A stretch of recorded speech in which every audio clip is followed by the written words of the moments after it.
penyusunan acara pada seminar hari ini. Yang pertama yaitu pembukaan, yang kedua akan ada pemutaran video company profile, ketiga ada pengantar, yang keempat pemaparan materi, yang kelima tanya jawab, dan yang keenam promosi Rumah Sakit Permata Cibubur. Bapak Ibu sekalian, Rumah Sakit Permata Cibubur memiliki layanan lengkap serta tim dokter yang profesional. Oleh karena itu, untuk lebih mengenal Rumah Sakit Permata Cibubur, izinkan saya untuk menampilkan video company profile Rumah Sakit Permata Cibubur. Selamat datang di Rumah Sakit Permata Cibubur, tempat di mana kesehatan dan kepedulian bertemu untuk memberikan pengalaman pelayanan kesehatan yang menyenangkan. Sejak berdiri pada bulan Oktober 2003, kami telah menjadi pionir dalam membentuk pelayanan kesehatan di kawasan Cibubur. Tonggak sejarah Rumah Sakit Permata Cibubur dimulai dari pelayanan kesehatan ibu dan anak. Kami melangkah lebih jauh untuk memenuhi kebutuhan masyarakat, dan inilah kami saat ini. Wujud dan transformasi kami yang menakjubkan. Ditunjang dengan teknologi yang kompeten, Rumah Sakit Permata Cibubur kini memiliki mobile apps untuk mempermudah pasien mendaftar dan bertemu dengan dokter yang diinginkan. Hal tersebut menjadikan keunggulan Rumah Sakit Permata Cibubur tidak hanya terletak pada struktur fisiknya dan juga teknologinya, melainkan pada tim medis kami yang terdiri dari dokter umum dan spesialis terbaik di bidangnya. Mereka bukan hanya sekedar praktisi medis, mereka turut berkomitmen untuk mewujudkan visi dan misi Rumah Sakit Permata Cibubur. Kami berkomitmen untuk menyediakan pelayanan kesehatan yang modern dan profesional. Fasilitas medis dan peralatan kedokteran terkini menjadi landasan setiap tindakan kami. Kami memahami pentingnya pengalaman pasien, dan itulah mengapa setiap detail fasilitas kami dirancang untuk mendukung kelancaran proses diagnosis dan hasil pengobatan yang optimal. Rumah Sakit Permata Cibubur memiliki banyak fasilitas unggul untuk pasien, antara lain Brain Heart and Vascular Center, sebuah layanan unggulan yang dimiliki oleh Rumah Sakit Permata Cibubur yang ditunjang dengan alat canggih serta dokter spesialis yang unggul di bidangnya. Layanan geriatri yang senantiasa memberikan pelayanan yang terbaik untuk pasien usia senja dan memberikan servis yang nyaman bagi pasien serta ditunjang oleh dokter yang berpengalaman di bidangnya. Layanan Onkologi Center yang dimana terdapat pelayanan kamar operasi untuk VABB dan juga kemoterapi. Rumah Sakit Permata Cibubur memiliki layanan ruang bersalin yang bersih dan rapi, ruang operasi yang unggul, serta dokter spesialis yang berkompeten di bidangnya masing-masing. Pelayanan IGD 24 jam yang senantiasa sigap dalam melayani pasien, serta sigap para dokter yang berjaga untuk pelayanan IGD 24 jam Rumah Sakit Permata Cibubur. Tidak hanya itu, Rumah Sakit Permata Cibubur juga memiliki pelayanan medikal evakuasi yang dimana kami senantiasa membantu untuk mengevakuasi pasien secara cepat dan tepat. Dengan fasilitas tambahan seperti CT scan, USG kebidanan, endoskopi, laparoskopi, NICU, PICU, ICU, dan ICCU, serta pelayanan MCU atau Medical Check-up. Rumah Sakit Permata Cibubur juga memiliki fasilitas home care yang dimana pelayanan untuk datang ke rumah dan memberikan pelayanan terbaik dari rumah pasien dengan ditunjang oleh dokter-dokter spesialis di bidangnya. Rumah Sakit Permata Cibubur merupakan rumah sakit yang pertama hadir di kawasan Cibubur sekitarnya dan dikenal memiliki layanan unggulan ibu dan anak. Untuk memenuhi pelayanan kesehatan bagi customer-nya, Rumah Sakit Permata Cibubur menambah layanan unggulan, yaitu layanan Brain Heart and Vascular Center yang menangani berbagai permasalahan di seputar kasus jantung, hati, dan pembuluh darah, menyediakan layanan terintegrasi mulai dari screening, diagnostik, terapi, dan rehabilitasi medik. Semua tindakan dilakukan oleh tim dokter ahli dan tim medis yang berkompetensi di bidangnya, serta ditunjang dengan fasilitas terkini dan lengkap. Kami adalah destinasi pilihan untuk mereka yang menempatkan kesehatan sebagai prioritas utama. Setiap langkah kami didorong oleh komitmen terhadap pelayanan berkualitas tinggi dan inovasi kesehatan. Kami tidak hanya menjadi pilihan pertama, melainkan jawaban atas kebutuhan kesehatan masyarakat Indonesia. Terima kasih atas kepercayaan sahabat Permata telah memilih Rumah Sakit Permata Cibubur sebagai tempat untuk layanan kesehatan Anda dan keluarga. Rumah Sakit Permata Cibubur terus berupaya untuk meningkatkan kualitas pelayanan di semua bidang secara berkelanjutan. Rumah Sakit Permata Cibubur selalu siap melayani Anda. Hal ini ditunjang dengan ambulan yang memiliki peralatan lengkap setara mini ICU, instalasi gawat darurat yang mumpuni, dan tentunya support dari tenaga medis, ruang ICU, dan kamar operasi yang selalu siap 24 jam. Komitmen Rumah Sakit Permata Cibubur untuk selalu mengedepankan keselamatan pasien, kepuasan pelanggan, serta perbaikan yang berkesinambungan ditunjukkan dengan keberhasilan Rumah Sakit Permata Cibubur meraih predikat paripurna dari Komisi Akreditasi Rumah Sakit atau KAS Indonesia. Kami berkomitmen untuk terus memberikan pelayanan dengan tenaga medis yang profesional, mengutamakan keselamatan pasien dan kepuasan pelanggan, serta peningkatan berkelanjutan seiring dengan perkembangan teknologi dan kebutuhan pelanggan. Rumah Sakit Permata Cibubur sebagai mitra kesehatan Anda. Terima kasih telah memilih kami sebagai pilihan utama untuk kesehatan Anda. Rumah Sakit Permata Cibubur, tempat di mana kesehatan menjadi prioritas.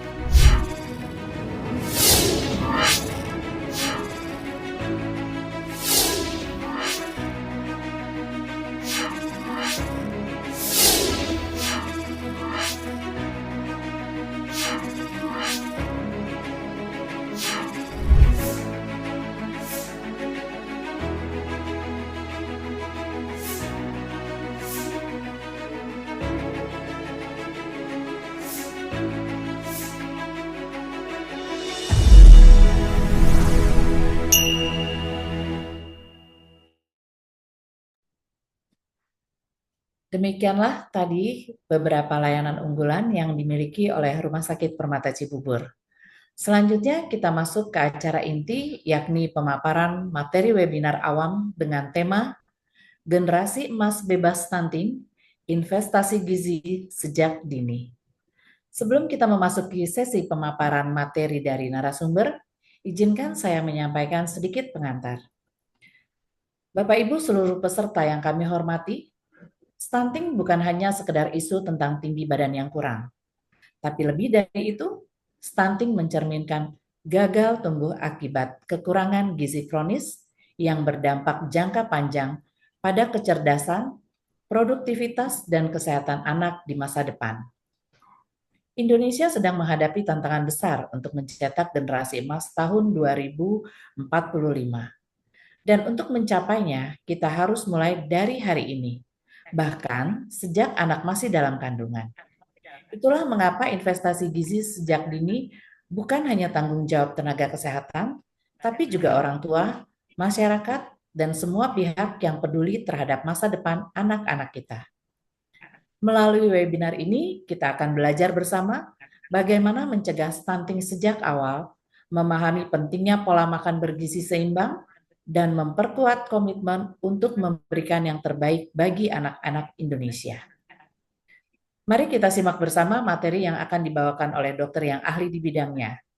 Sebelumnya, izinkan saya membacakan CV dari Dr. Tuti Herawati, spesialis anak konsultan.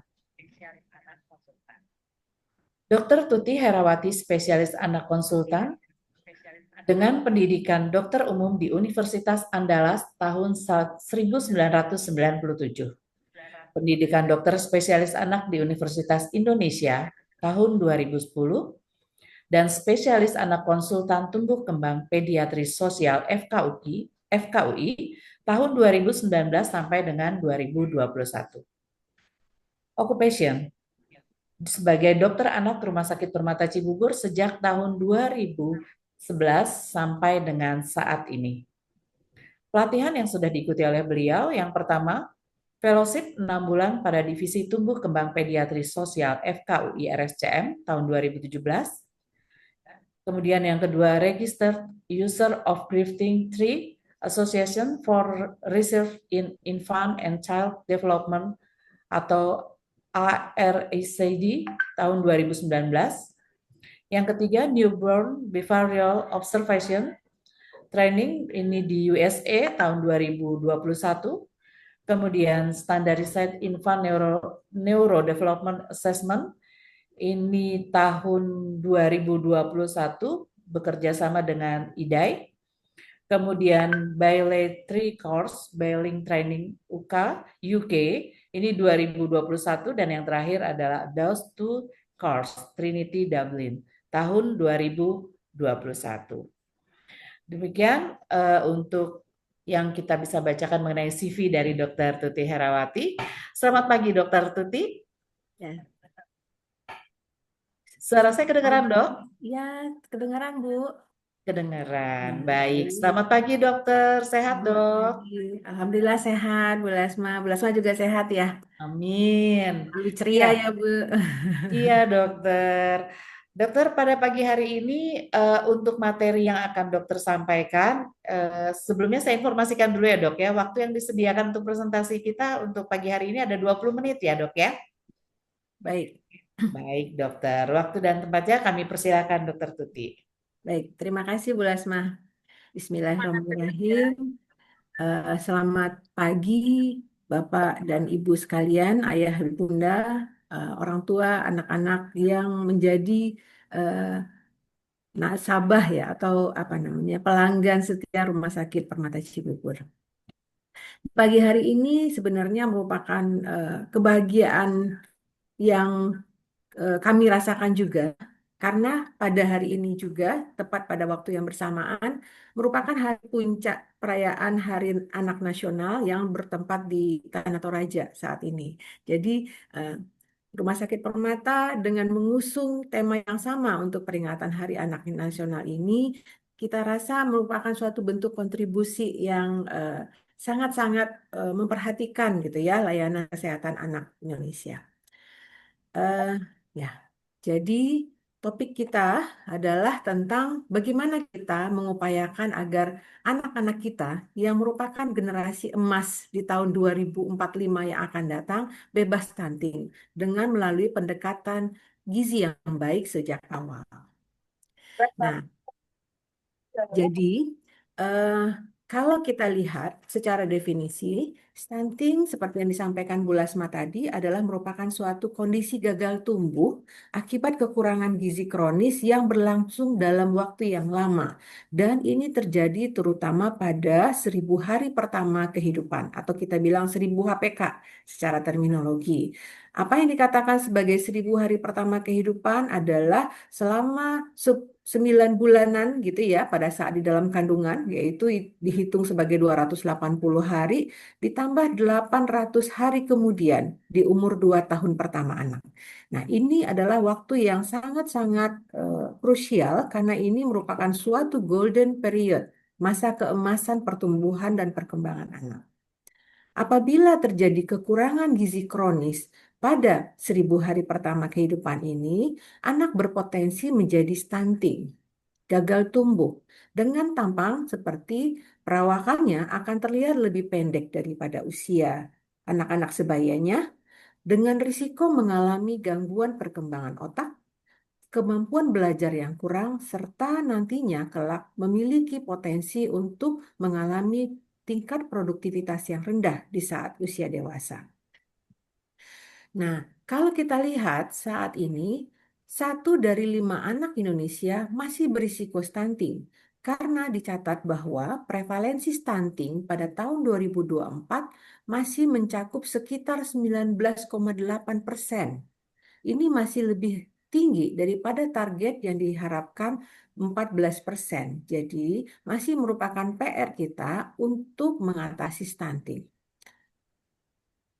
Kenapa kita harus mencegah stunting? Karena dampak serius tadi ya, karena akan kita lihat secara penampilan anak akan berisiko lebih pendek dari usianya, berisiko mengalami gangguan perkembangan otak dengan kemampuan akademik yang tentunya berisiko untuk lebih rendah, sehingga nantinya kelak produktivitas saat dewasa rendah, anak ini juga memiliki risiko untuk memiliki kemampuan atau daya tahan tubuh yang lemah dan risiko untuk mengalami penyakit kronis di saat dewasa.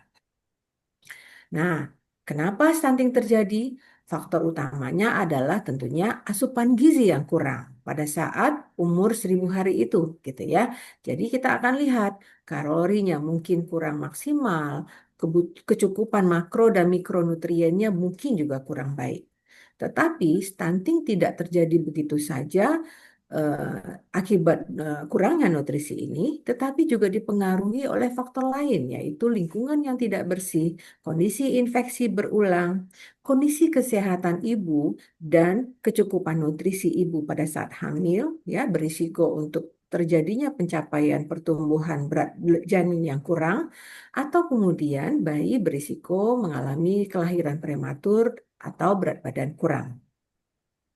Jadi tidak hanya nutrisi yang kurang, tetapi juga kita lihat risiko untuk mengalami infeksi yang bolak-balik ya, terutama di umur-umur awal tersebut, asupan makanan yang tidak cukup, kurangnya akses terhadap air bersih dan sanitasi, serta kondisi ibu selama kehamilan berkontribusi untuk menjadi penyebab risiko terjadinya stunting.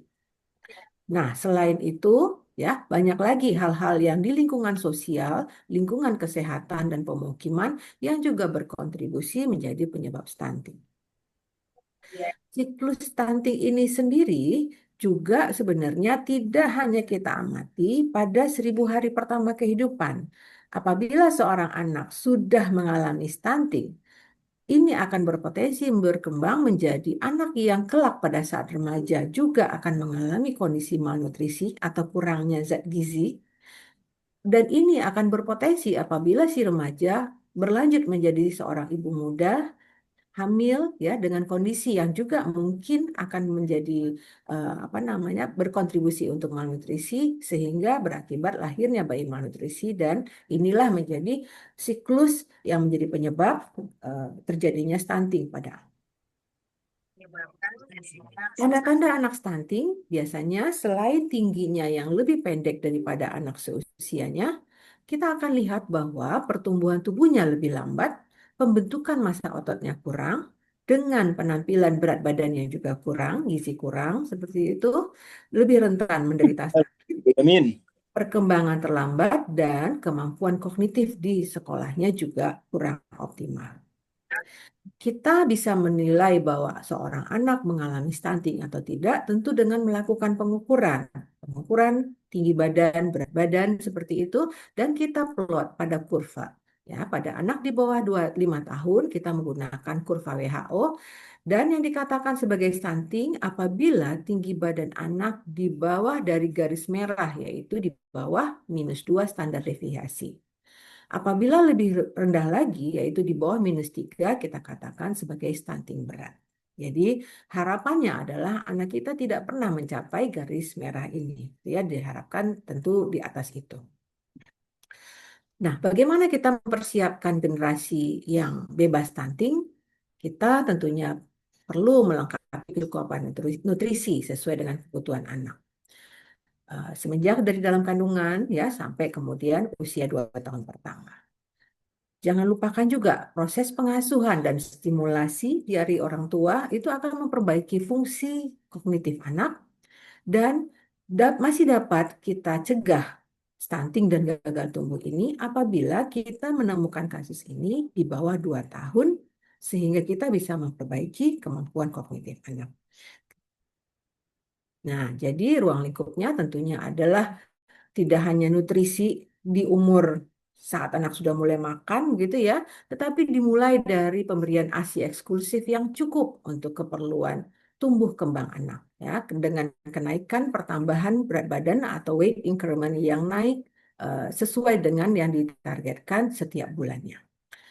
Pada saat mulai empasi, diharapkan anak juga sudah sesegera mungkin mendapatkan nutrisi yang adekuat, ya, gizi seimbang dengan kecukupan protein hewani.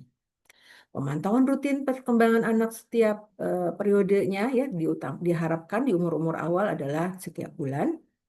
Nah, apabila anak menderita sakit, sesegera mungkin diobati. Namun tentunya kita juga perlu melakukan pencegahan penyakit dan imunisasi, melengkapi imunisasinya. Nah, kemudian kita juga bisa melakukan proses pencegahan stunting melalui 3 jalan.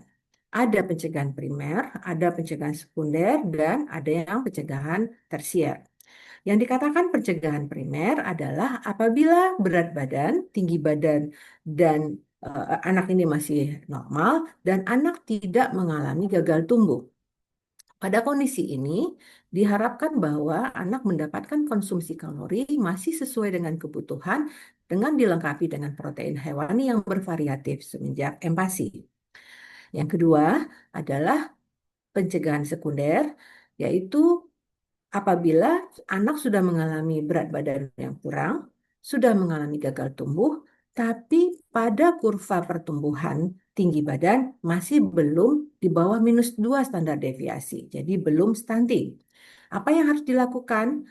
Kita pasti harus melakukan evaluasi kemungkinan adanya masalah medis yang menjadi penyerta, kemudian diet dengan kadar kalori yang mencukupi dengan kebutuhan nutrisinya, ditambahkan dengan tambahan pangan diet khusus, Mbak, PDK. beda dari suaranya bagaimana?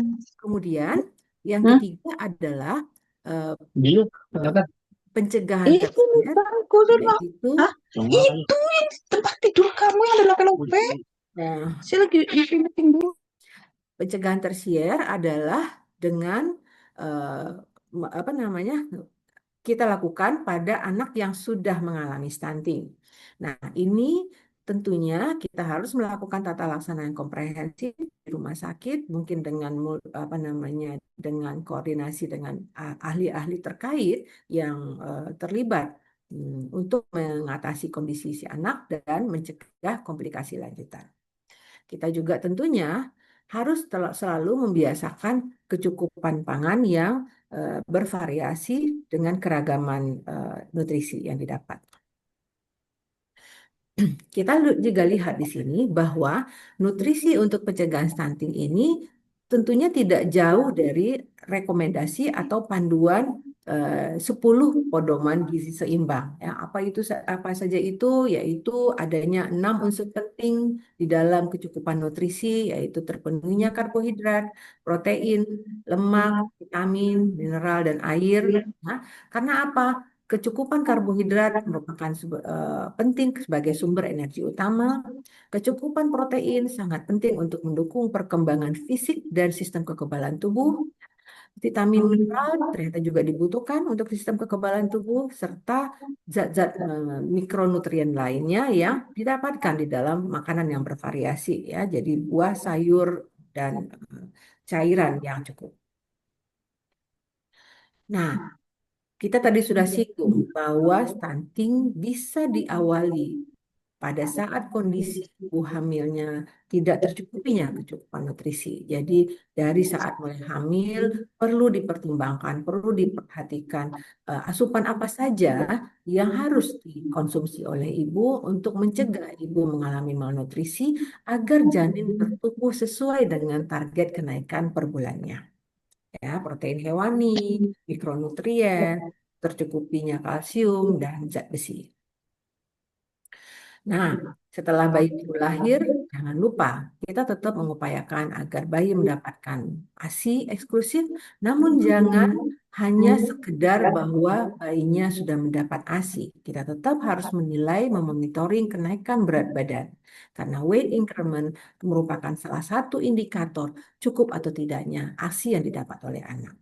ASI merupakan nutrisi yang lengkap, sehingga apabila volumenya cukup, harusnya anak akan tetap naik berat badan dan apa namanya minimal risiko untuk mengalami stunting.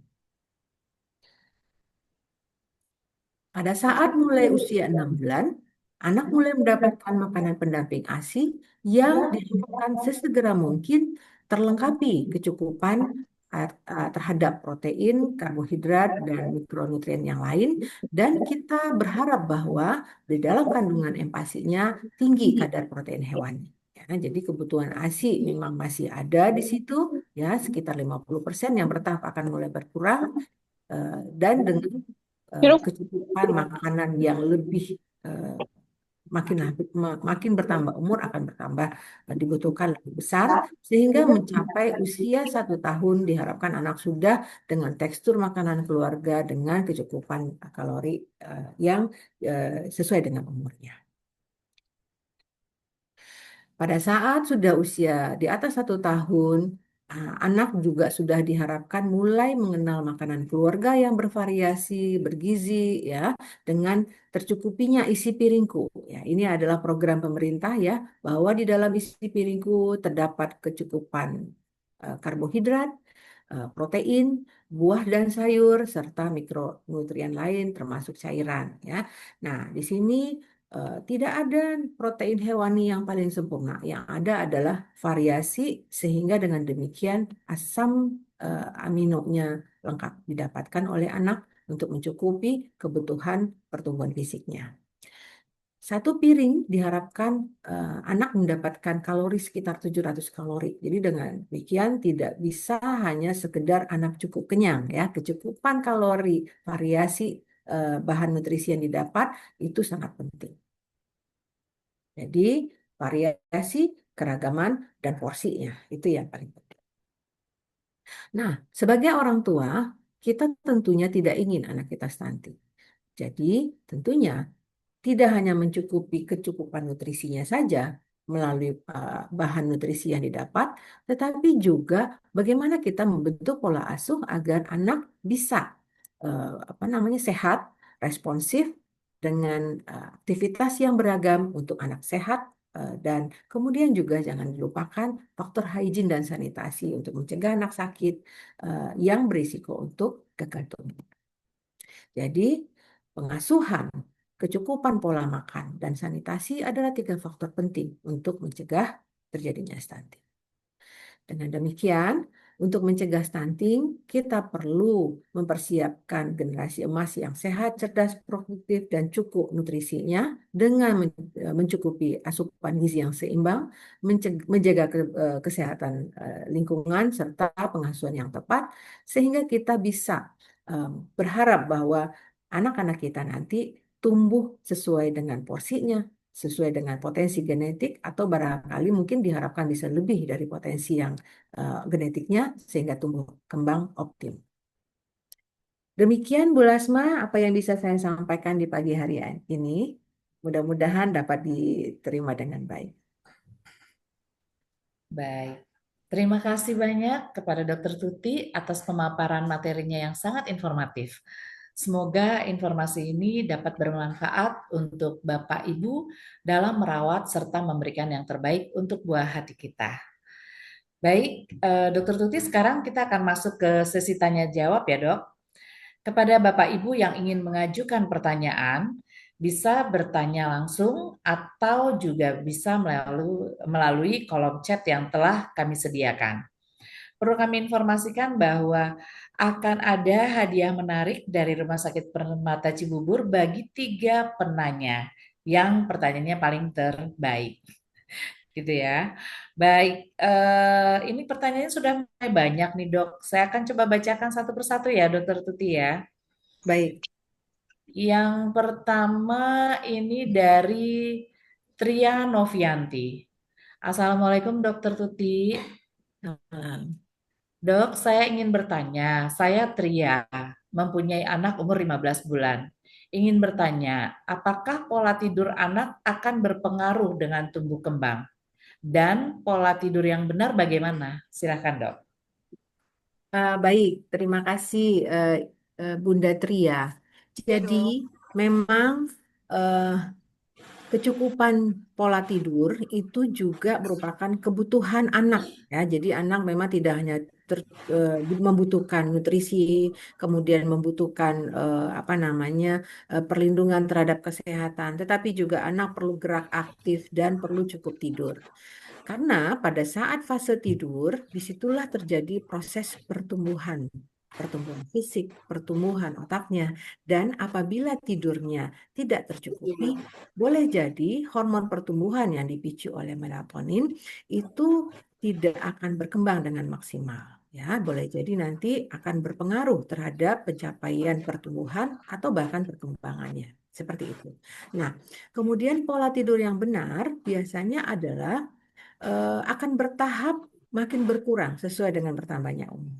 Seperti kita tahu, pada saat baru lahir, bayi belum memiliki prevalensi tidur ya. Jadi tidur dan bangunnya mungkin kurang lebih sama, gitu ya. Belum ada diferensiasi antara siang dengan malam. Tapi dengan bertambah umur, pelan-pelan lama tidur dan kemudian preferensi tidur akan berkembang ke arah pola sirkadian. Yang dikatakan pola sirkadian itu adalah pola tidur di malam hari seperti yang biasa kita lakukan.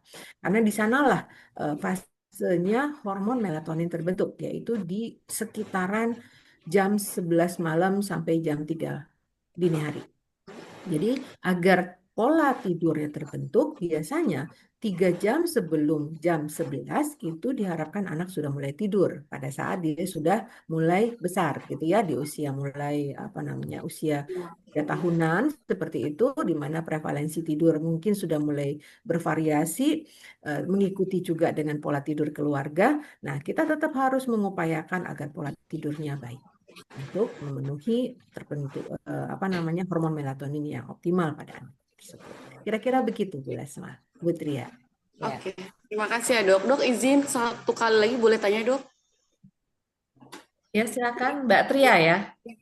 Dok, saya mau tanya, ini kan dia emang polanya lagi sedang berubah.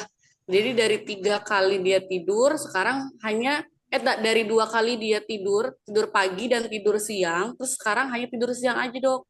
Nah, yang mau ditanyakan, kalau untuk penambahan vitamin DHA itu gimana dok? Boleh tidak? Atau ada batas umurnya dok?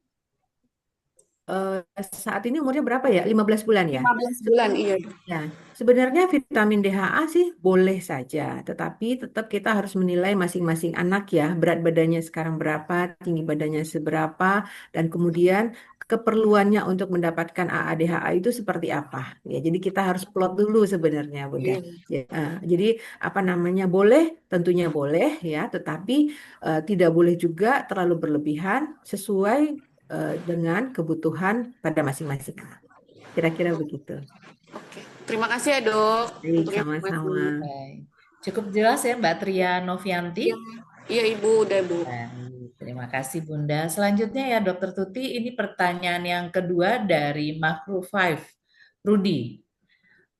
Dokter, mohon pencerahannya untuk rekomendasi susu formula atau susu UHT atau vitamin untuk anak 33 bulan. Hatur nuhun, Dok. Baik, jadi susu itu memang bukan lagi seperti yang propaganda kesehatan zaman dahulu ya, 4 sehat, 5 sempurna. Yang 5 itu adalah susu sebagai penyempurna. Tidak ya, karena kecukupan nutrisi itu tidak bisa dilengkapi utama dari susu saja ya. Yang lebih utama adalah zat nutrisi, mikronutrien di dalam makanan keseharian. Tetapi susu formula itu masih ada tempat untuk diberikan pada anak dengan porsi yang pelan-pelan makin lama makin berkurang ya.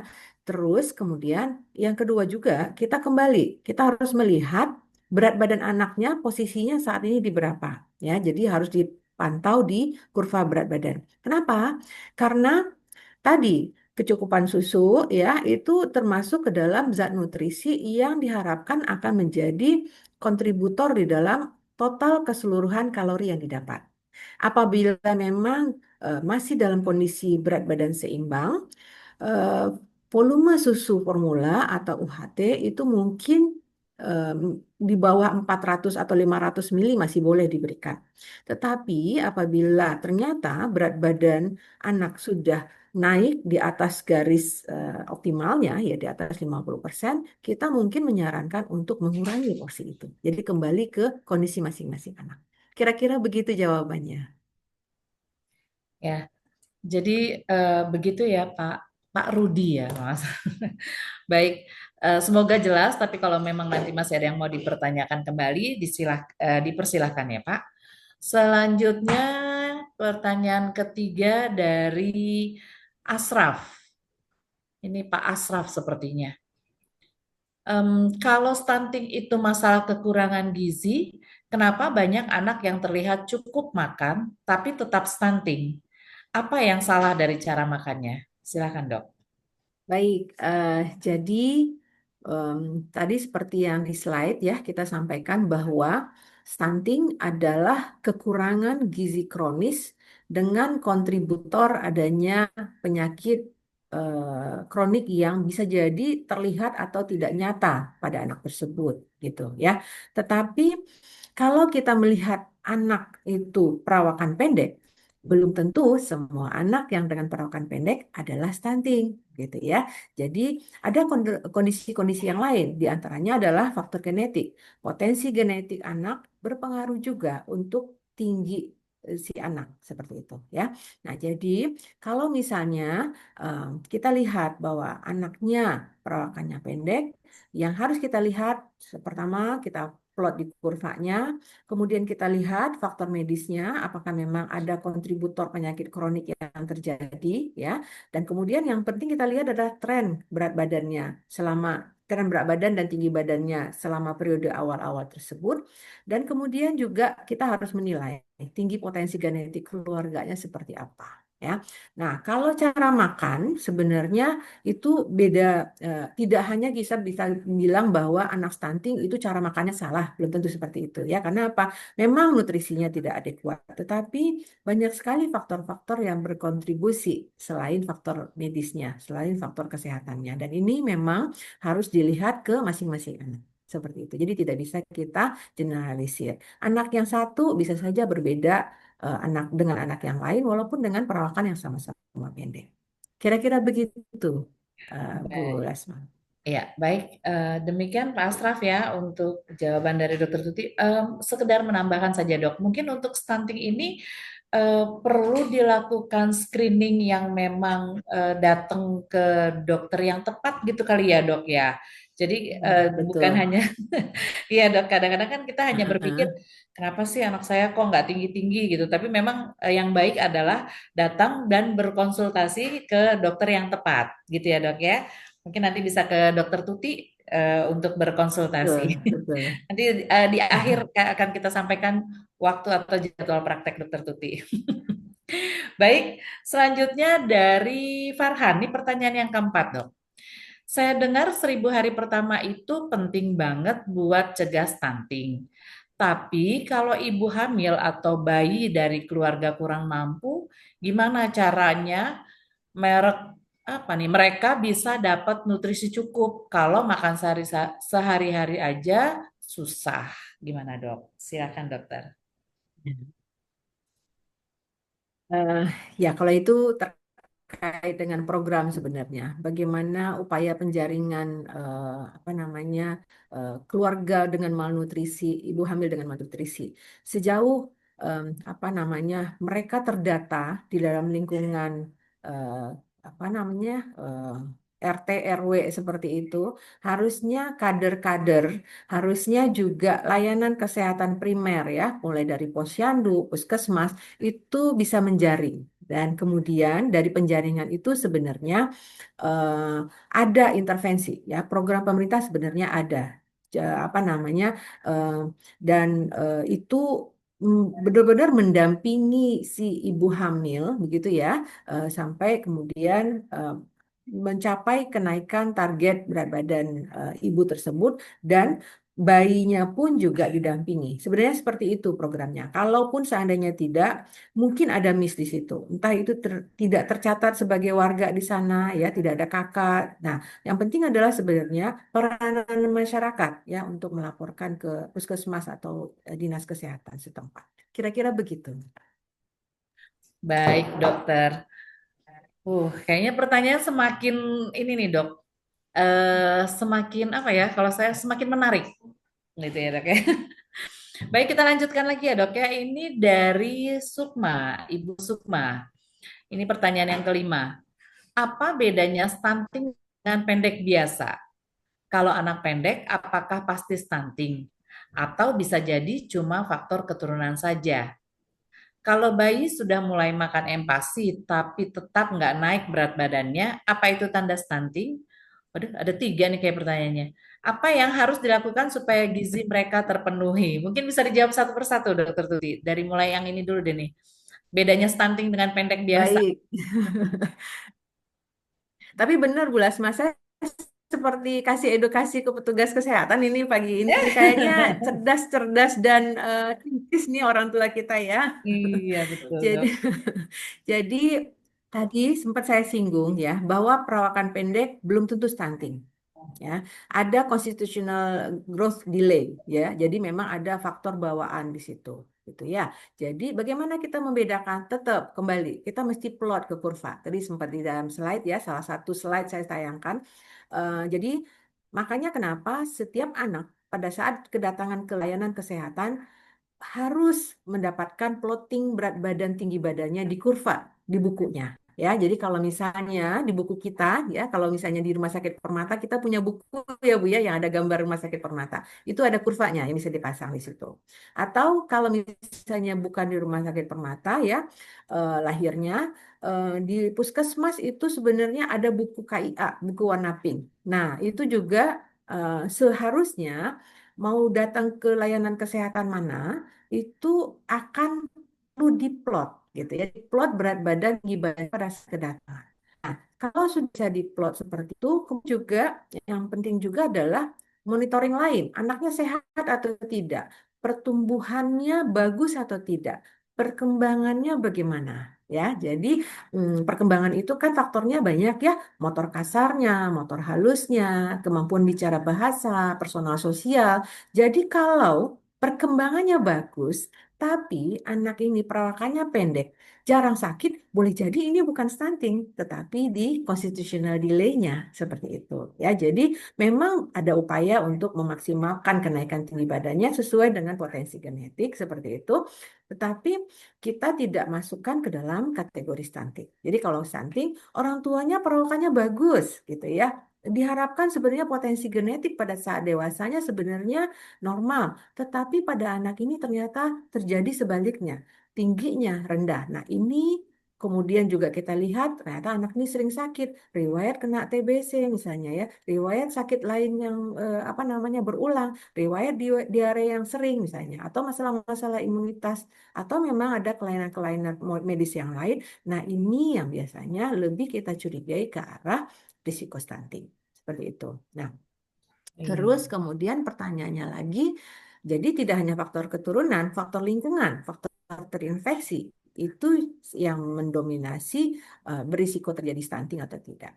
Kemudian pertanyaan berikutnya tadi apa ya? Yang Tadi bayi tiga kan sudah ya? mulai makan empasi tapi tetap nggak naik berat Oh badannya. ya. Nah, ya, jadi bayi sudah empati. Memang empati itu adalah milestone yang baru. Anak mulai mengenali tekstur makanan yang lebih padat daripada hanya sekedar susu. Belum tentu itu mulus seperti itu ya. Jadi apa? Memang sepertinya makan, tetapi tercukupi atau tidak?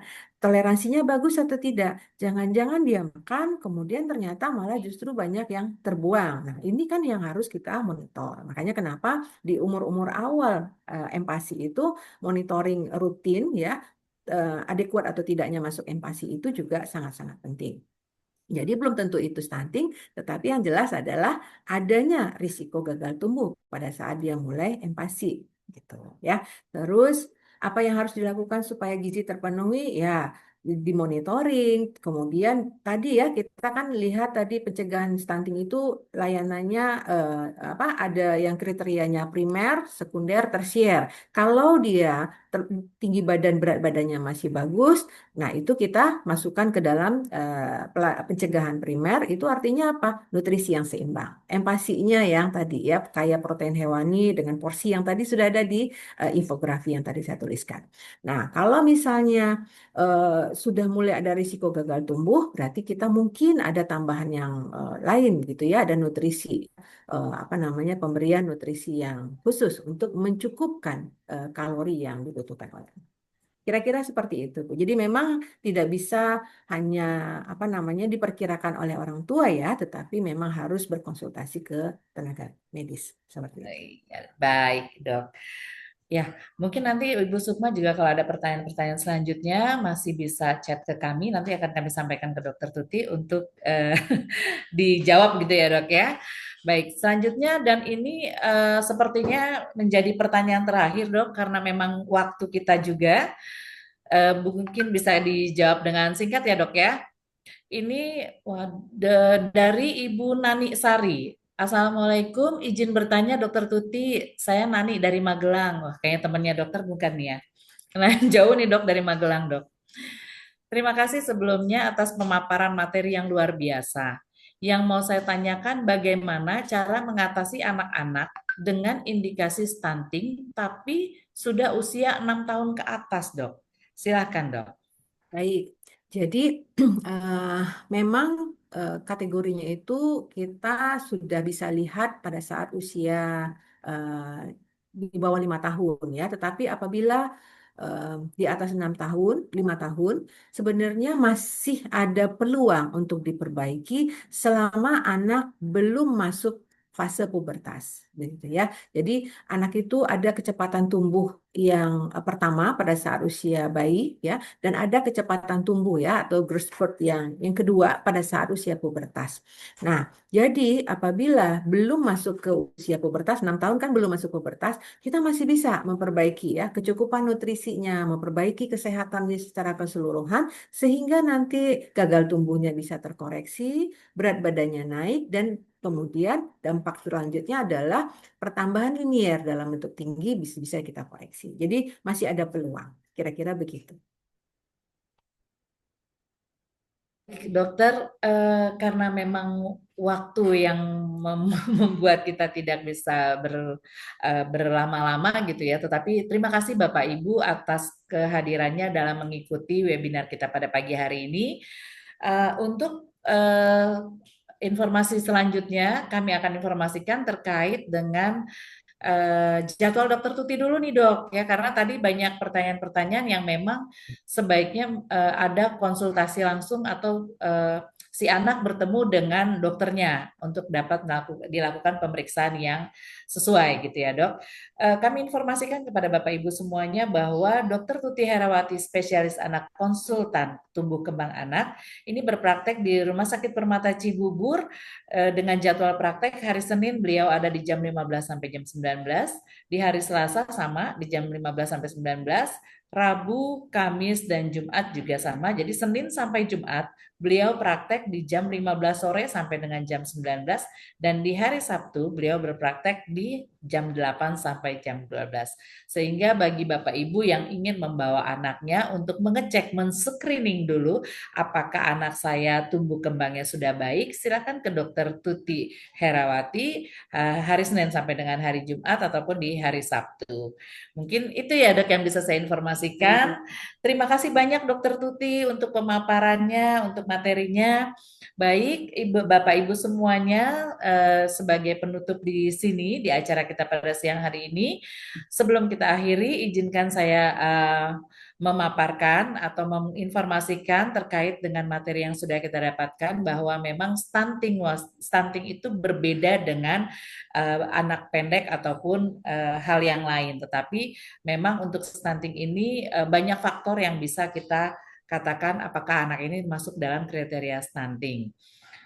Untuk hal tersebut, makanya perlu dilakukan screening yang datang ke dokter yang tepat. Baik, seperti janji kita tadi di awal, Bapak Ibu semuanya, bahwa akan ada 3 penanya yang akan menerima hadiah dari Rumah Sakit Permata Cibubur nih Dok. Ini sebagai penanya terbaik gitu ya Dok ya. Ini tadi dari hasil tim kami yang ada di sini untuk 3 penanya terbaik yang akan menerima hadiah dari Rumah Sakit Permata Cibubur. Yang pertama adalah Ibu Tri Novianti, kemudian yang kedua dengan Bapak Asraf, dan yang ketiga dengan Ibu Nani Sri. Jadi bagi Bapak Ibu yang akan menerima hadiah dari Permata Cibubur nanti akan dihubungi oleh manajemen dari Rumah Sakit Permata Cibubur. Baik, terima kasih kepada Dr. Tuti yang telah berbagi ilmu dengan kita. Kemudian saya juga mengucapkan terima kasih kepada PT Novel Pharmaceutical yang mensponsori acara hari ini, serta terima kasih juga kepada semua peserta atas kehadiran dan partisipasinya. Semoga ilmu yang kita dapatkan hari ini dapat bermanfaat untuk semua, dan sampai jumpa di acara webinar awam berikutnya. Tetap jaga kesehatan dan tumbuh kembang buah hati Anda. Selamat siang dan terima kasih. Terima kasih. Selamat Hari Anak 2025 Anak Hebat, Indonesia kuat menuju Indonesia Emas 2045 tumbuh sehat, kuat dan cerdas. Selamat datang di Novel Pharmaceutical Laboratories, perusahaan industri farmasi yang berkomitmen pada inovasi dan solusi perawatan kesehatan yang berkualitas. Novel Pharmaceutical Laboratories muncul dari penggabungan antara Glaxo International dan Buraf pada tahun 1996 dan mengukuhkan dirinya sebagai perusahaan farmasi terkemuka di Indonesia. Pada tahun 2013, perusahaan ini menjadi perusahaan Indonesia pertama yang memperoleh persetujuan GMP lokal untuk tanaman yang dapat disuntikan dari Uni Eropa. Perjalanan jaminan mutu kami berlangsung dari tahun 2003 hingga 2018 dengan sertifikasi dari berbagai otoritas kesehatan global yang memastikan produk kami memenuhi standar internasional. Berikut adalah produk-produk rekomendasi suplemen dari bayi hingga remaja untuk menunjang tumbuh kembang, berat badan dan perkembangan kognitif pada anak.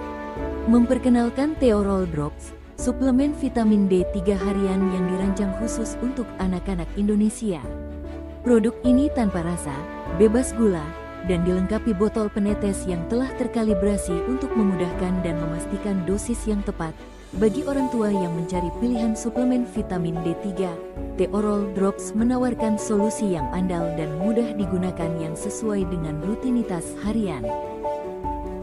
Memperkenalkan Veroka, drop suspensi dengan teknologi besi mikronenkapsulasi yang dirancang untuk mengatasi defisiensi zat besi pada anak-anak. Veroka dengan rasa es krim stroberi yang membuat suplementasi lebih menyenangkan. Veroka dengan Fe tunggal yang menyediakan suplemen zat besi penting untuk mendukung pertumbuhan dan perkembangan anak. Memperkenalkan Zamel sirup dan drop, solusi multivitamin lengkap yang diperkaya mineral esensial untuk mendukung pertumbuhan dan perkembangan anak Anda. Dengan tambahan manfaat zinc, Zamel membantu mencegah stunting sejak dini, memastikan anak Anda mendapatkan awal kehidupan terbaik. Zamel sirup dan drop diformulasikan untuk memenuhi kebutuhan nutrisi anak-anak yang sedang tumbuh.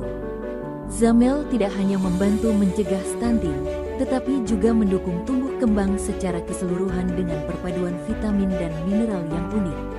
Rasa jeruknya yang menjadikannya favorit anak-anak. Memperkenalkan Imun Kit sirup dan drop yang dirancang untuk menjaga sistem kekebalan tubuh anak Anda tetap kuat dan sehat. Dengan komposisi lengkap zinc, vitamin C, vitamin D3, dan vitamin E, sekali konsumsi anak mendapatkan asupan lengkap sehingga meningkatkan sistem imun lebih optimal dengan rasa jeruk yang disukai anak-anak.